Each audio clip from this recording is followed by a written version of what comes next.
L'islam revient au tremblement de terre géopolitique sous les Alpes. Permettez-moi de vous ramener à la soirée du 12 juin 2024, une date qui n'a pas fait la une des journaux mondiaux, mais qui aurait dû faire la une.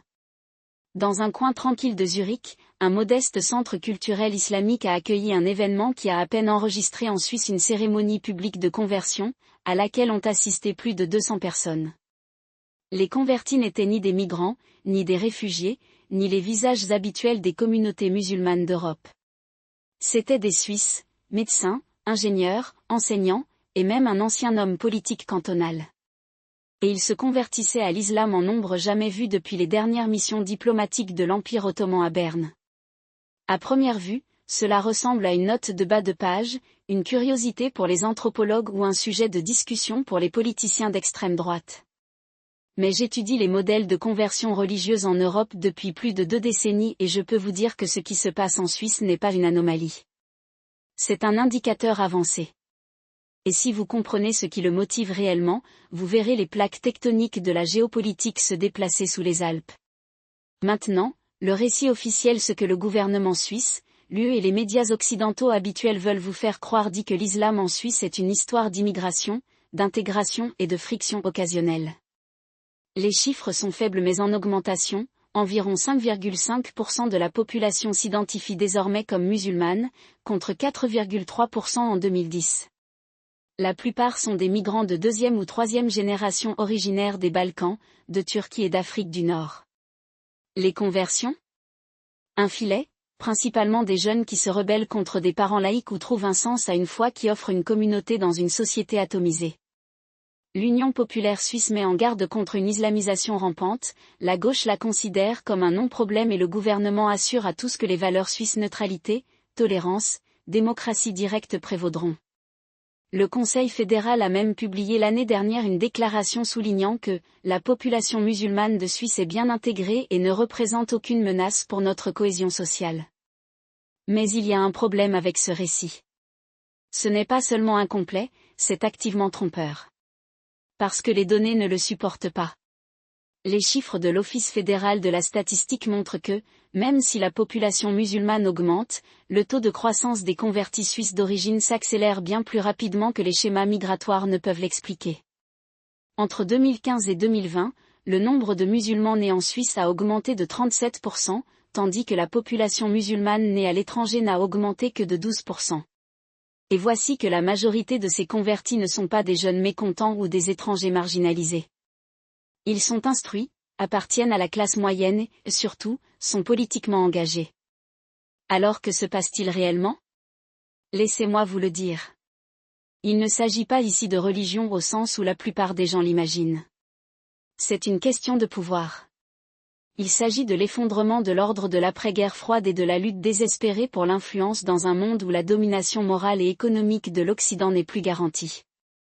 Et la Suisse neutre, riche et stratégiquement sans importance aux yeux de la plupart des décideurs politiques, est devenue le laboratoire idéal pour un nouveau type de concurrence en matière de puissance douce. La première chose qu'il faut comprendre est que la communauté musulmane de Suisse n'est pas monolithique. La diaspora turque, historiquement la plus importante, est courtisée de manière agressive par Ankara depuis des années. Le gouvernement d'Erdogan finance des mosquées, des centres culturels et même des associations commerciales suisses-turques, tout en promouvant un récit d'identité turco-islamique qui transcende les frontières nationales. Ensuite, il y a le facteur Golfe. L'Arabie saoudite et les Émirats arabes unis ont investi des millions dans les institutions islamiques suisses, non par piété, mais dans le cadre d'une stratégie plus large visant à contrer l'influence iranienne en Europe. Les Qataris, quant à eux, ont adopté une approche différente, ils financent des initiatives de dialogue interreligieux et des programmes universitaires dans les universités suisses, se positionnant ainsi comme le visage, modéré, de l'islam. Mais c'est ici que cela devient intéressant. Le véritable moteur des conversions suisses n'est pas l'argent étranger ou les communautés de migrants. C'est l'effondrement de l'hégémonie idéologique de l'Occident.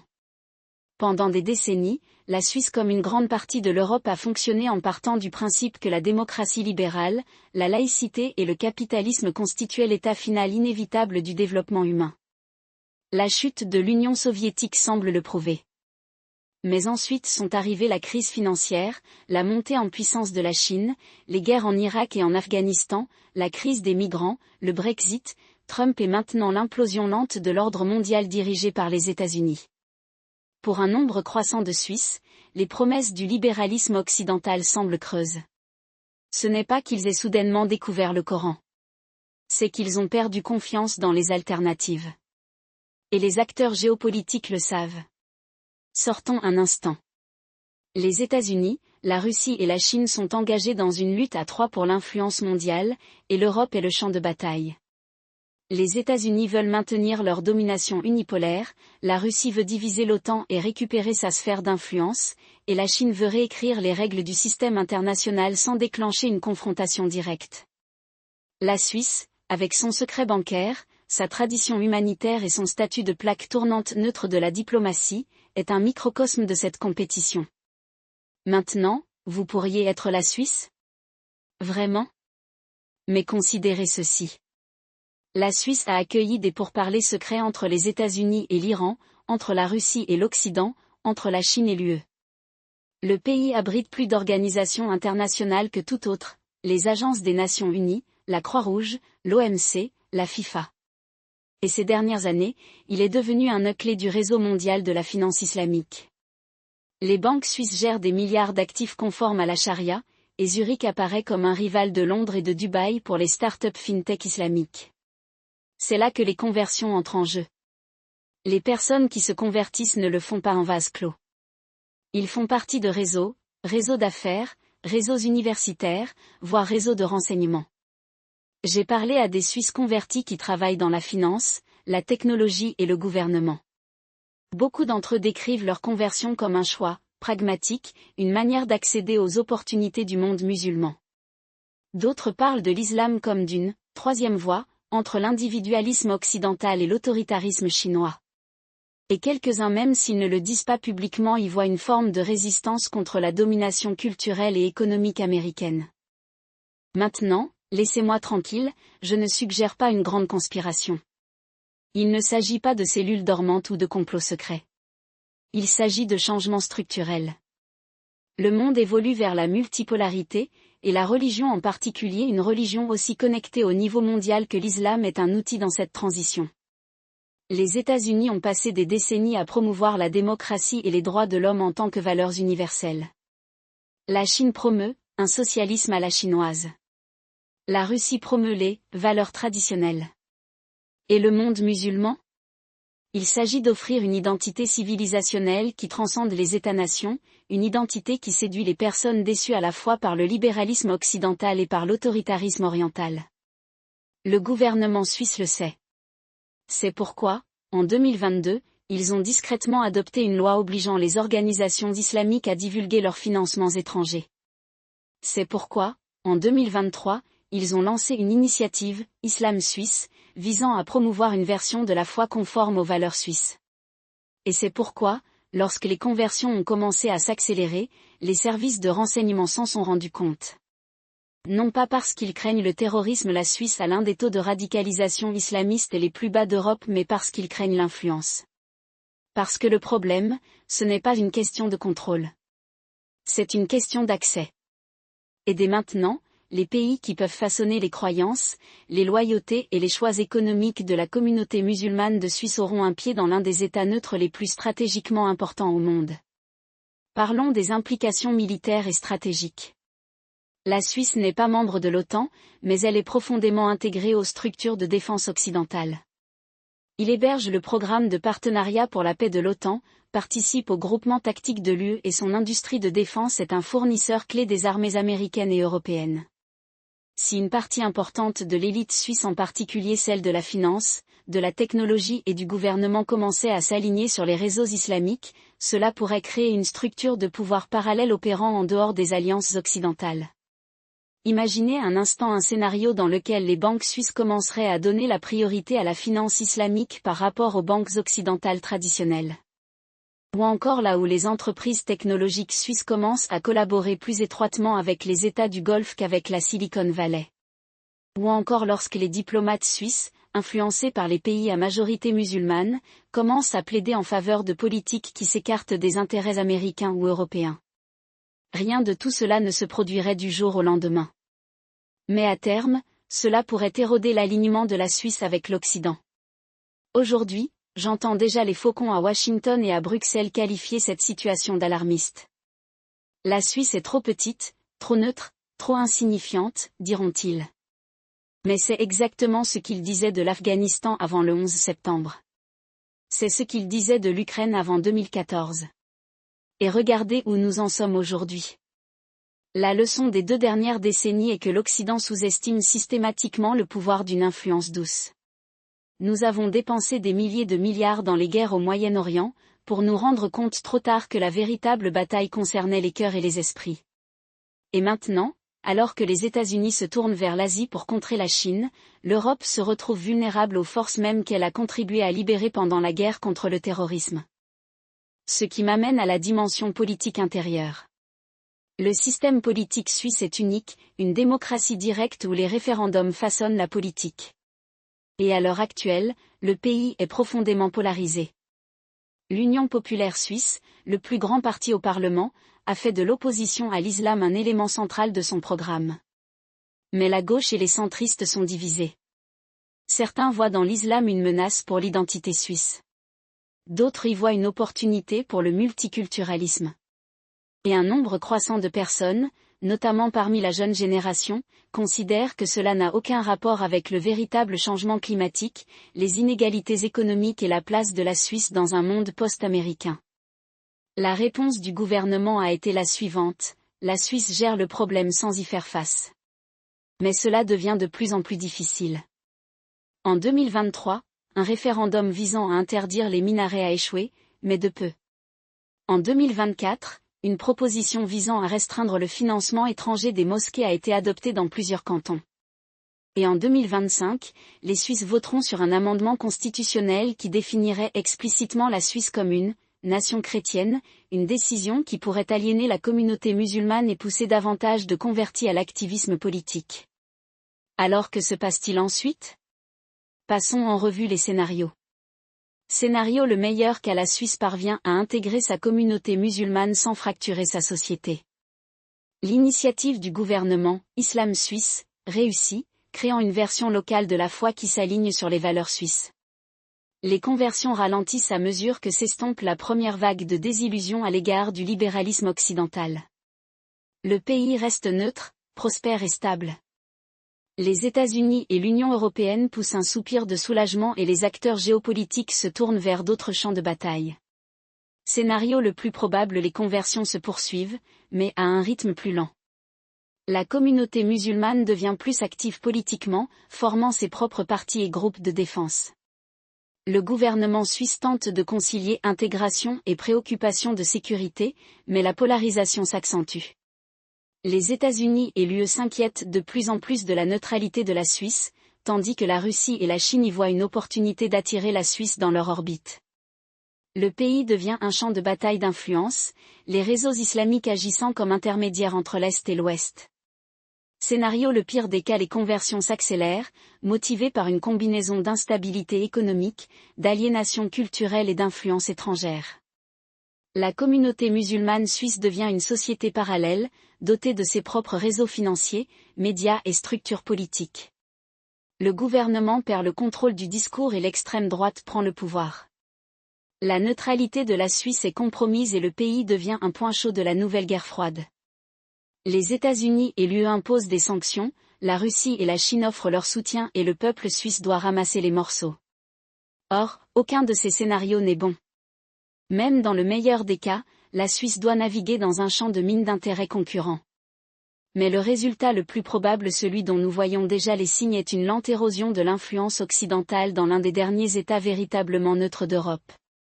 Alors, que devrions-nous faire à ce sujet? Premièrement, nous devons cesser de traiter l'islam en Suisse comme un problème de sécurité. La véritable menace n'est pas le terrorisme, c'est la militarisation de l'identité.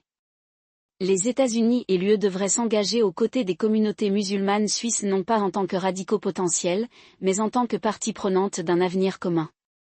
Cela signifie financer l'éducation, soutenir le dialogue interreligieux, surtout, offrir une alternative aux récits civilisationnels venant de Moscou, de Pékin et du Golfe. Deuxièmement, nous devons reconnaître que la neutralité de la Suisse est un atout et non un handicap. Le pays a passé des siècles à perfectionner l'art d'équilibrer les puissances concurrentes. Au lieu d'essayer de l'intégrer à l'OTAN ou à l'UE, l'Occident devrait en tirer des leçons. La neutralité ne signifie pas faiblesse, mais plutôt levier. Et dans un monde multipolaire, l'effet de levier est primordial. Troisièmement, nous devons arrêter de prétendre que la démocratie libérale est la seule solution possible. Les conversions suisses ne se produisent pas parce que les gens sont stupides ou soumis à un lavage de cerveau. Cela se produit parce que le modèle occidental n'a pas tenu ses promesses. Si nous voulons contrer la montée d'idéologies alternatives qu'elles soient islamiques, chinoises ou russes, nous devons offrir quelque chose de mieux. Cela signifie d'abord réparer nos propres systèmes. Laissez-moi tranquille, je ne préconise pas une grande croisade occidentale pour « sauver » la Suisse de l'islam. C'est le genre de réflexion qui nous a mis dans ce pétrin en premier lieu. Ce que je dis, c'est que nous devons prendre conscience du fait que le monde change et que les anciennes règles ne s'appliquent plus. Les conversions en Suisse sont le symptôme d'un changement beaucoup plus vaste, dans lequel la religion, l'économie et la géopolitique entrent en collision d'une manière que nous commençons seulement à comprendre. En fin de compte, il ne s'agit pas uniquement de Suisse. Il s'agit de l'avenir de l'Europe. Il s'agit de la lutte entre l'unipolarité et la multipolarité. Et il s'agit de savoir si l'Occident peut s'adapter à un monde où sa domination morale et économique n'est plus garantie. Les Suisses ont un in der Ruhe die Kraft. Dans le calme réside la force.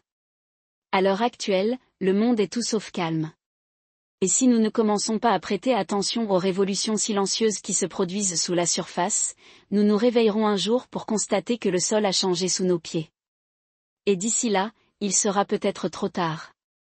Or, ce que la plupart des gens ne réalisent pas, c'est que ce changement en Suisse ne se produit pas dans le vide, il fait partie d'une reconfiguration plus large du pouvoir en cours depuis des décennies, une reconfiguration que l'establishment sécuritaire occidental a mis du temps à reconnaître. Le rapport 2023 sur la puissance militaire de la Chine du Pentagone note discrètement que Pékin entretient des relations avec les pays à majorité musulmane à une échelle sans précédent, non seulement par le biais de projets d'infrastructures de la ceinture et de la route, mais également par un alignement idéologique. Le même rapport, enfoui dans une annexe, mentionne que les médias d'État chinois ont commencé à amplifier les récits sur l'islamophobie occidentale dans les langues européennes, notamment l'allemand et le français. Il ne s'agit pas simplement de propagande, c'est une stratégie à long terme visant à positionner la Chine comme le défenseur de l'islam mondial contre un Occident décadent et hypocrite. Laissez-moi vous expliquer pourquoi c'est important. La Suisse, avec sa neutralité historique et son secret financier, a toujours été un nœud de l'économie souterraine mondiale. Mais aujourd'hui, cela devient un point de pression potentiel dans la nouvelle guerre froide. L'agence de renseignement suisse, la NDB, a rapporté en 2022 que les entités russes et liées au Golfe avaient augmenté leurs investissements dans les organisations islamiques basées en Suisse de 40% au cours des 3 années précédentes. Ce n'est pas de la charité. C'est ça l'influence. Et il ne s'agit pas seulement des mosquées, il s'agit également des écoles, des médias, surtout, de la prochaine génération d'élites suisses qui pourraient un jour occuper des postes au sein du gouvernement, de la finance ou de l'armée. Voilà le malaise que l'Occident a passé ces 2 dernières décennies à être obsédé par les menaces cinétiques terrorisme, insurrection, frappe de drones tout en ignorant la guerre idéologique à combustion lente qui se déroule dans son propre jardin. Les conversions suisses ne sont pas une question de violence. Il s'agit de soft power. Et la puissance douce, comme les Chinois l'ont montré en Afrique et les États du Golfe dans les Balkans, est la manière de gagner des guerres sans tirer un seul coup de feu. Prenons le cas du Conseil central islamique de Suisse, ou CEC. Fondé en 2009, c'est aujourd'hui l'organisation musulmane la plus visible du pays, ayant des liens avec les intérêts turcs et qatariens. En 2016, des fuites de courriels du ministère qatari des Affaires étrangères ont révélé que Doha avait investi plus de 1,2 million de dollars dans des projets islamiques suisses, notamment une école islamique controversée à Winterthur. Le gouvernement suisse, toujours prudent, n'a pas interdit le financement. Il n'a même pas fait d'enquête approfondie. Car en Suisse, l'argent parle et la neutralité, c'est ne pas se poser trop de questions. Mais c'est ici que cela devient intéressant. L'ICCS n'est pas seulement une organisation religieuse. C'est un acteur géopolitique. En 2020, pendant la guerre du Haut-Karabakh, la CIEC a organisé des rassemblements pro-azerbaïdjanais à Zurich et à Genève, présentant le conflit comme une lutte entre l'Arménie chrétienne et l'Azerbaïdjan musulman. Il ne s'agissait pas seulement de solidarité, mais aussi de signalement. La Turquie, patronne de l'Azerbaïdjan, étend son influence en Europe à travers les réseaux religieux et diasporiques. Et la Suisse, avec sa grande communauté turque, constitue un champ de bataille clé. Maintenant, vous pourriez l'être. Et alors ? Quelques manifestations à Zurich ne changent pas le rapport de force. Mais c'est le problème du soft power, il est cumulatif.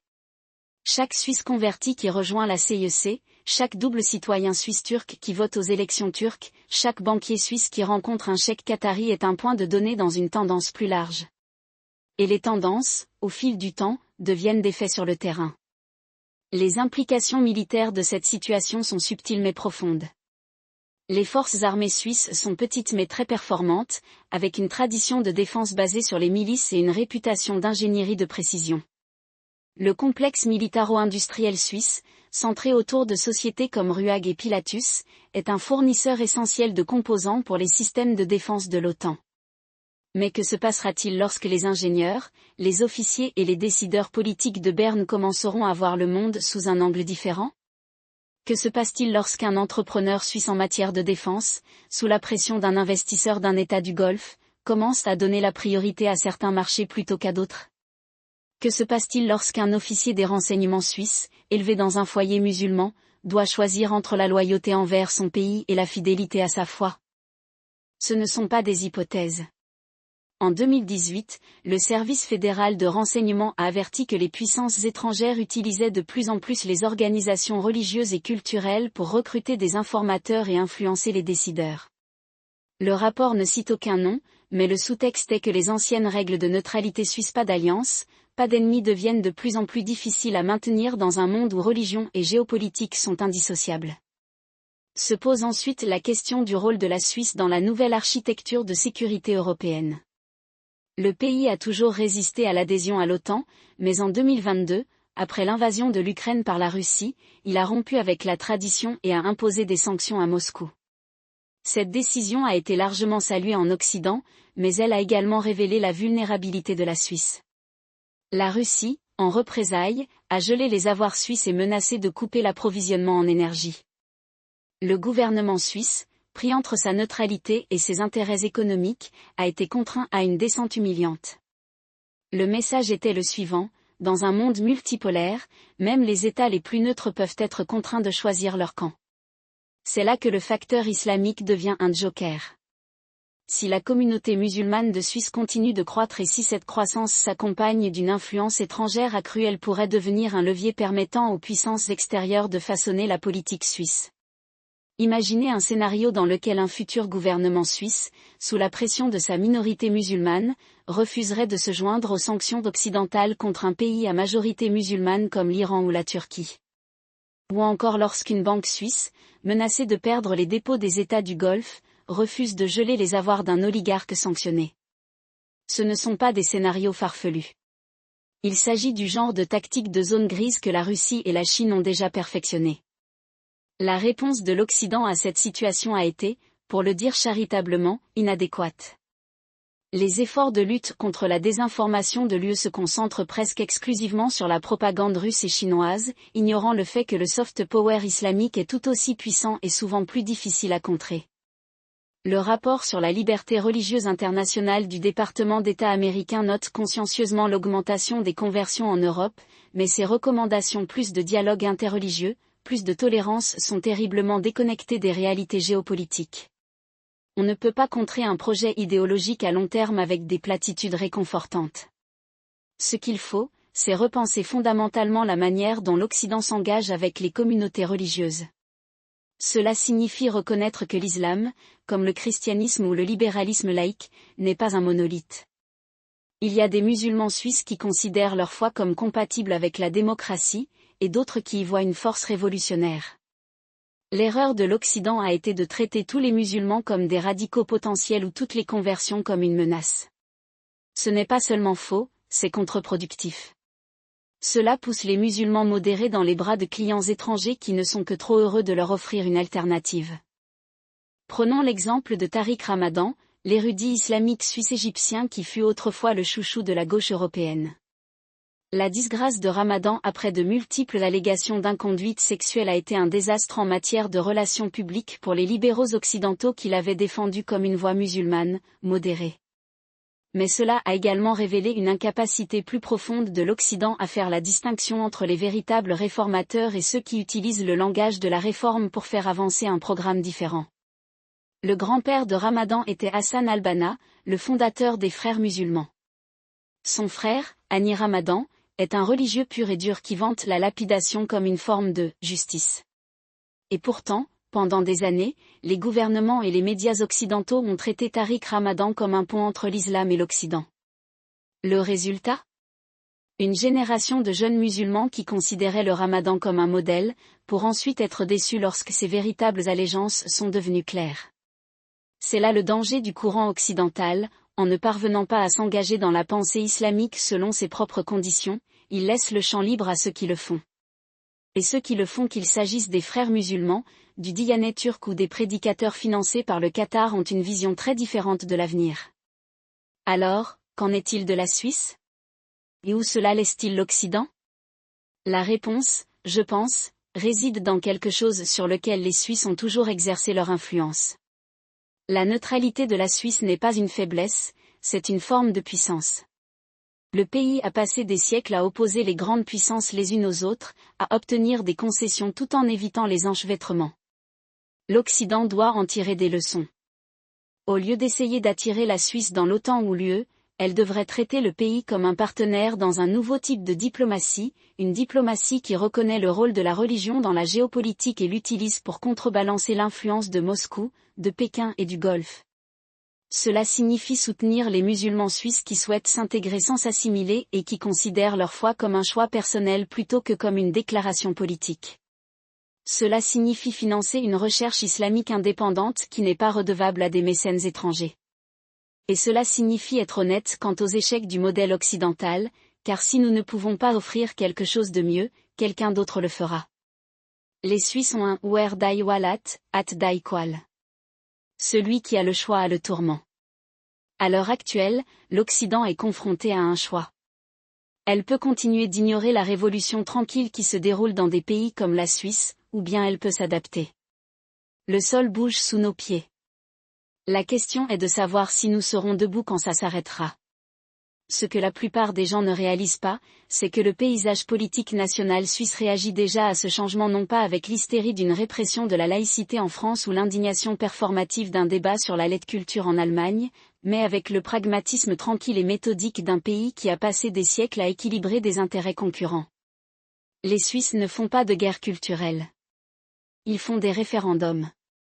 Et à l'heure actuelle, les référendums nous disent quelque chose que la classe politique ne veut pas. L'islam n'est plus une menace extérieure à contenir, mais une réalité interne à gérer.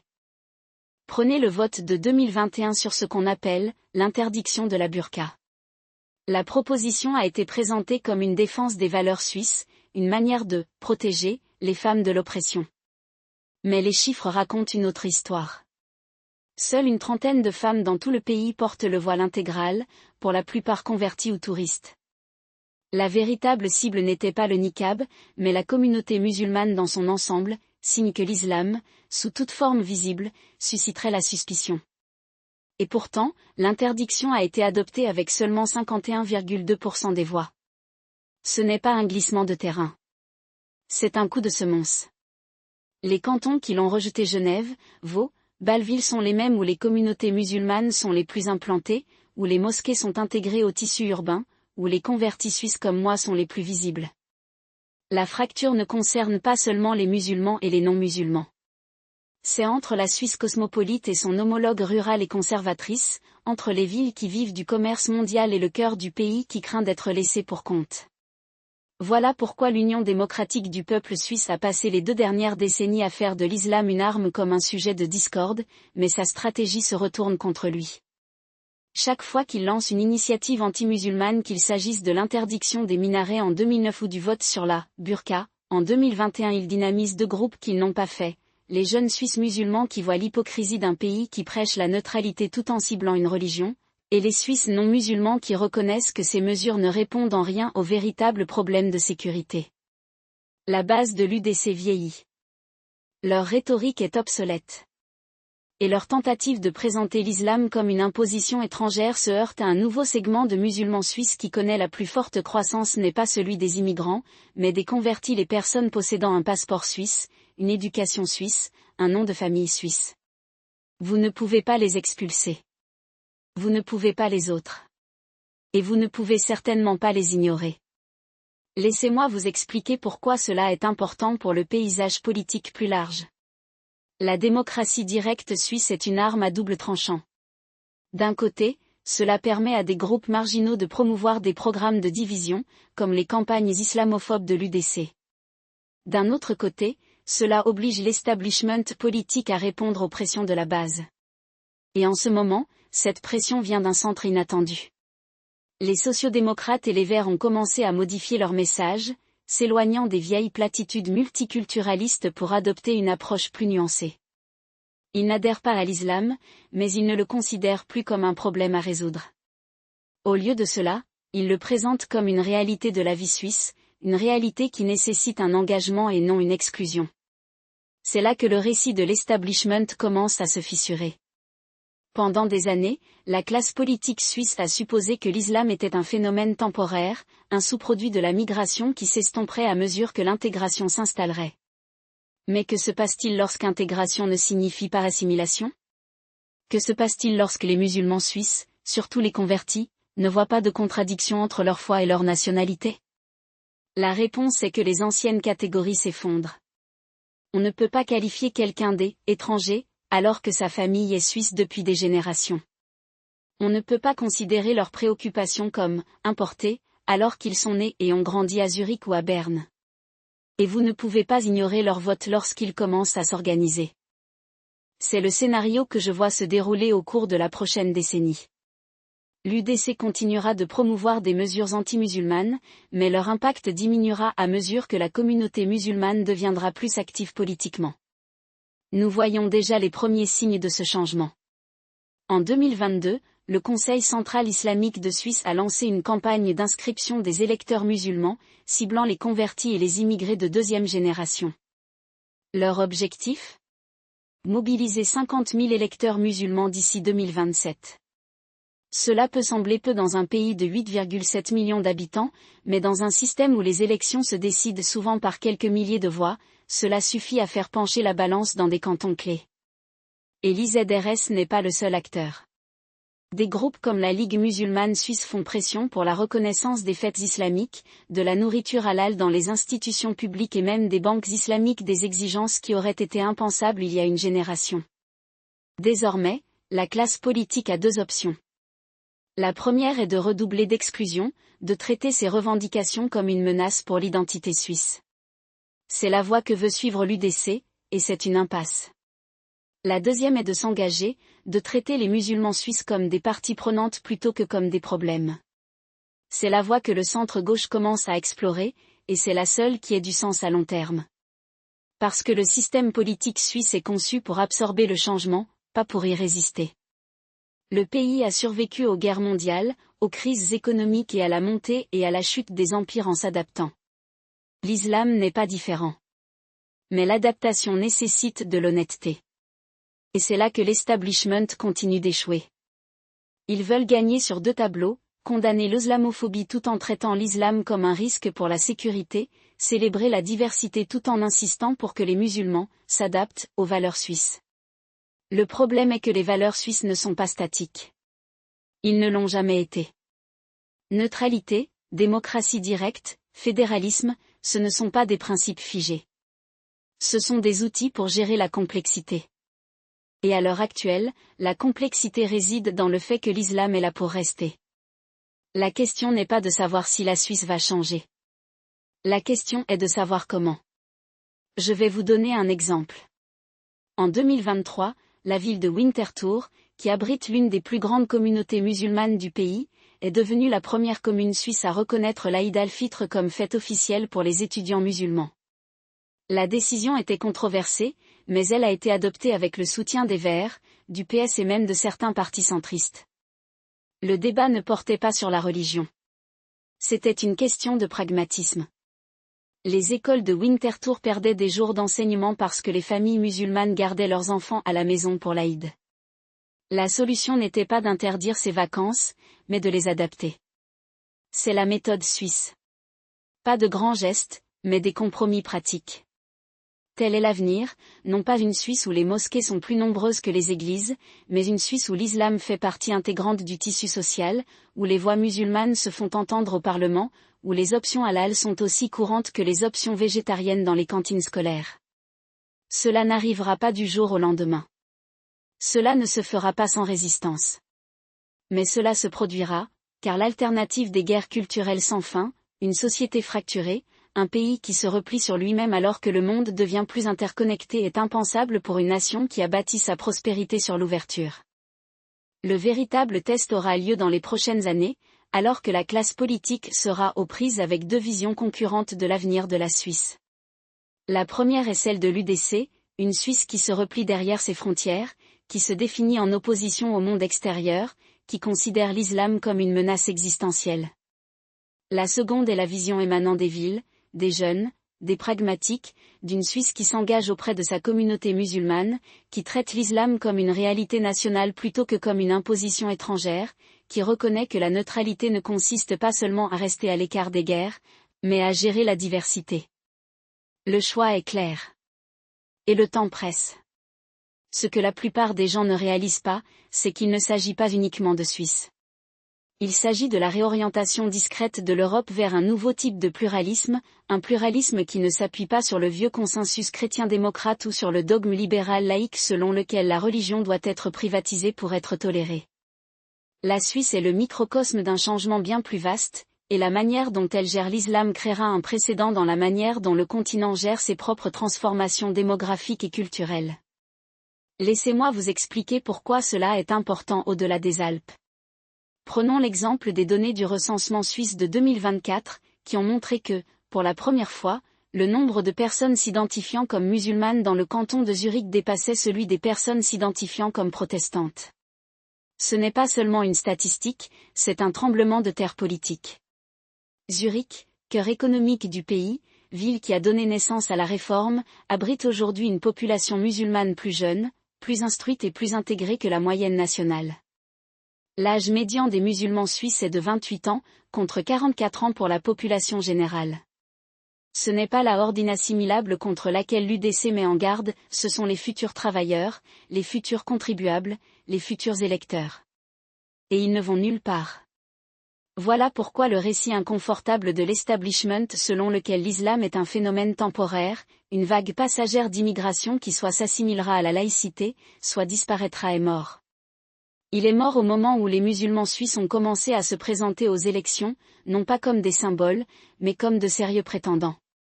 En 2023, Samira Marti est devenue la première femme portant le hijab élue au Conseil national, représentant le SP. Elle n'a pas gagné à cause de sa foi, elle a gagné parce qu'elle est une femme politiquement avisée qui se trouve être musulmane. Mais sa victoire, qui a envoyé un islam, n'est plus un facteur disqualifiant dans la politique suisse. C'est une réalité. Parlons maintenant de grandes stratégies. La Suisse dispose de 3 grandes voies à suivre, chacune comportant ses propres risques et avantages. Le premier est le retrait de l'UDC. Redoubler de politiques d'assimilation, restreigner les libertés religieuses sous couvert de « valeurs suisses » et espérer que le changement démographique pourra être ralenti ou inversé. C'est la voie de moindre résistance à court terme. Elle s'accorde bien avec la base, elle puise dans la nostalgie d'un passé mythique homogène et elle évite le travail compliqué d'intégration. Mais c'est une impasse. L'économie suisse dépend des talents mondiaux, ses universités dépendent des étudiants internationaux et ses villes dépendent d'une main-d'œuvre jeune et dynamique. Vous ne pouvez pas vous isoler du monde et espérer rester prospère. Plus important encore, vous ne pouvez pas dire à un quart de votre population que son identité est incompatible avec la nation et espérer qu'elle reste fidèle. La vision de l'UDC n'est pas seulement irréaliste, c'est une recette pour une instabilité à long terme. La deuxième voie est celle favorisée par le multiculturalisme urbain passif. Maintenez le statu quo, laissez l'intégration se faire de manière organique et espérez que le temps aplanira les aspérités. C'est la voie qui demande le moins d'efforts, elle ne nécessite pas de réformes audacieuses, elle ne remet pas en question les structures de pouvoir existantes et elle permet à la classe politique d'éviter les discussions difficiles sur l'identité et l'appartenance. Mais c'est aussi un pari. Le multiculturalisme passif fonctionne lorsque la communauté minoritaire est petite et politiquement faible. Cela échoue lorsque cette communauté devient suffisamment grande pour exiger une véritable représentation. Les musulmans de Suisse ne se contentent plus d'être tolérés, ils veulent façonner l'avenir du pays. Si le système politique ne peut pas répondre à cette demande, le résultat ne sera pas l'harmonie, mais plutôt la polarisation. Reste le troisième pluralisme actif.